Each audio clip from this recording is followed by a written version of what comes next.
शहर आई देहाती बहू। हाल ही में रोहन की शादी निर्मला नाम की लड़की से हुई थी। निर्मला गांव की लड़की थी। रोहन के पिता और निर्मला के पिता दोनों बचपन के दोस्त थे। उन्होंने बचपन में ही एक दूसरे से वादा कर लिया था कि दोनों बच्चों के बड़े होते ही उनकी शादी करवा देंगे। इसलिए वादे के अनुसार रोहन के पिता निर्मला को अपनी बहू बनाकर घर ले आते हैं। निर्मला अपने साथ अपनी गाय भी लेकर आ जाती है और उसे घर के आंगन में बांध देती है। अरे ये क्या माँ, भाभी तो गाय भी लेकर आई है हमारे घर में। अभी घर में गाय बंधी देखकर आस पड़ोस के लोग तो हमारा मजाक उड़ाएंगे ना। हाँ बेटा, तू ठीक कहती है, लेकिन क्या करूं मैं, तू तो जानती है तेरे पिता किसी की नहीं सुनते हैं। अरे ये क्या निर्मला, तुम अपने साथ गाय क्यों लेकर आई हो? आपके शहर में पैकेट वाला मिलावटी दूध मिलता है ना, लेकिन मुझे तो रोज ताजा दूध पीने की आदत है। गाय लाकर मैंने ना बहुत अच्छा किया है। अब हम सब रोज ना गाय का ताजा ताजा दूध पियेंगे। अरे ये सब तो ठीक है, लेकिन तुम ध्यान रखना कि तुम्हारी गाय की वजह से आस पड़ोस के लोगों को कोई तकलीफ ना हो। हाँ हाँ, मैं सब देख लूंगी, आप चिंता ना करें। कुछ दिन बीत जाते हैं। फिर एक दिन, चल बहू, आज हमें बाजार से सब्जी खरीदने जाना है। उसके बाद सुनीता निर्मला को बाजार में ले जाती है। सब्जी के महंगे दाम देखकर निर्मला के तो होश उड़ जाते हैं। ये क्या माँ जी, 1000 रुपए की सब्जी, ये तो बहुत ही ज्यादा है। अब क्या करे बहू, शहर का तो यही हाल है। ना ना ना, मैं इस तरह पैसों की बर्बादी बर्दाश्त नहीं कर सकती। अब से ना हम इस बाजार से सब्जी नहीं खरीदेंगे। हाँ। फिर अगले दिन निर्मला घर के आंगन की मिट्टी खोदकर वहां तरह तरह की सब्जियां लगा देती है। अरे काव्या, तेरी भाभी तो बहुत अजीब है। उसने तेरे पूरे आंगन को खेत बनाकर रख दिया। मेरी समझ में नहीं आता, तुम लोग इस लड़की को कहाँ से पकड़ कर लाए हो? अरे सब मेरे पिताजी का किया धरा है। सालों पहले अपने दोस्त से किए वादे के चलते उन्होंने उस गवार को हमारे गले बांध दिया। अरे तेरी भाभी सच में एक नंबर की गंवार है। उसे तो ढंग के कपड़े पहनने तक नहीं आते, ऊपर से उसने तेरे घर को गांव का तबेला बनाकर रख दिया है। उन औरतों की बातें सुनकर काव्या को बहुत बुरा लगता है। फिर वो अपने भाई रोहन से इस बात की शिकायत करने लगती है। रोहन निर्मला को समझाने की बहुत कोशिश करता है, लेकिन निर्मला के आगे उसकी एक नहीं चलती। फिर एक दिन रोहन निर्मला को एक शादी में ले जाता है। सभी मेहमान खाना खाने में व्यस्त थे। उधर रोहन भी अपने दोस्तों से गप्पे लड़ाने लगता है। तभी निर्मला तंदूरी चिकन के स्टॉल से ढेर सारे लेग पीस उठाकर अपने पर्स में डालना शुरू कर देती है। घर जाने के बाद इसे फ्रिज में रख दूंगी और कल सुबह मजे से खाऊंगी। फिर खाना खाने के बाद दोनों पति पत्नी वहां से जाने लगते हैं, लेकिन तभी दुल्हन का भाई उन्हें रोक लेता है। अरे ये सब क्या है? मैंने यहाँ खाना खाने के लिए सबको बुलाया था, खाना चोरी करने के लिए नहीं। तुमने पर्स में जो चिकन के लेग पीस छुपा रखे ना, चलो बाहर निकालो उन्हें। दुल्हन का भाई फौरन निर्मला से पर्स छीनकर सारे लेग पीस बाहर निकाल लेता है। मैंने इतना खर्चा करके खाने पीने का इंतजाम किया है और तुम हो कि यहाँ से खाना चोरी करके ले जा रही हो? शर्म आनी चाहिए तुम्हें। वहाँ मौजूद सभी लोग निर्मला को भला बुरा कहने लगते हैं। अपनी बेइज्जती होते देख रोहन दुल्हन के भाई से माफी मांगकर निर्मला को घर ले आता है। निर्मला, आज तुमने सबके सामने मेरी नाक कटवा दी। आखिर तुम्हें चिकन के पीस चुराने की जरूरत क्या थी? मुझे माफ कर दीजिए रोहन जी।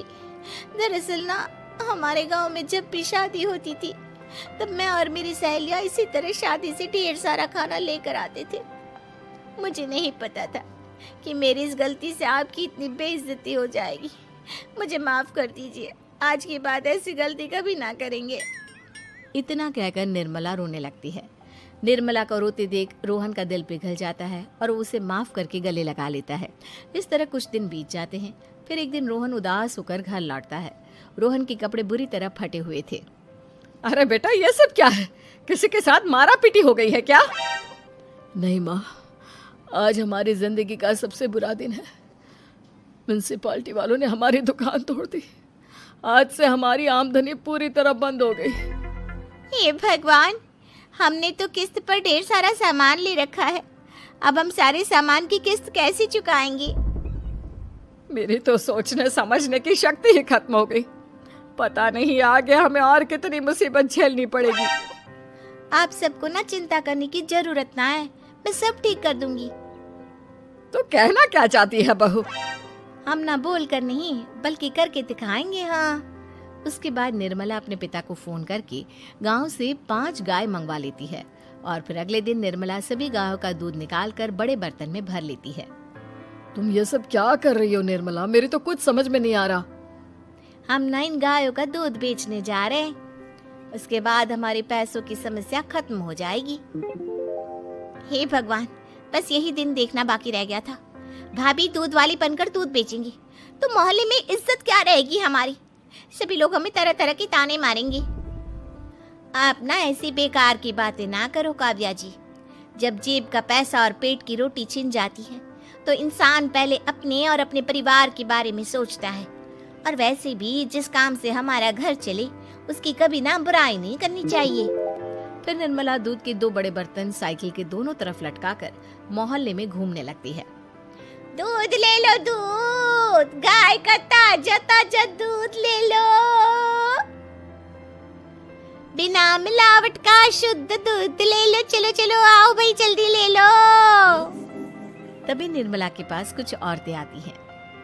अरे तुम तो सुनीता की बहू हो ना, तुम इस तरह सड़क पर दूध क्यों बेच रही हो? निर्मला उन दोनों औरतों को अपने घर के हालातों के बारे में सब बता देती है। देखिए, मैंने ना अभी अभी गाय का ताजा दूध निकाला है। आप सब तो रोज पैकेट का दूध पीती हो, आज गाय का ताजा दूध पी कर देखिए, इसकी ना बात ही कुछ और है। हाँ बहू, मुझे तुम्हारी बात समझ में आ गई। ला, मुझे 2 लीटर दूध दे दो। उस औरत की देखा देखी बाकी औरतें भी निर्मला से दूध खरीदना शुरू कर देती है।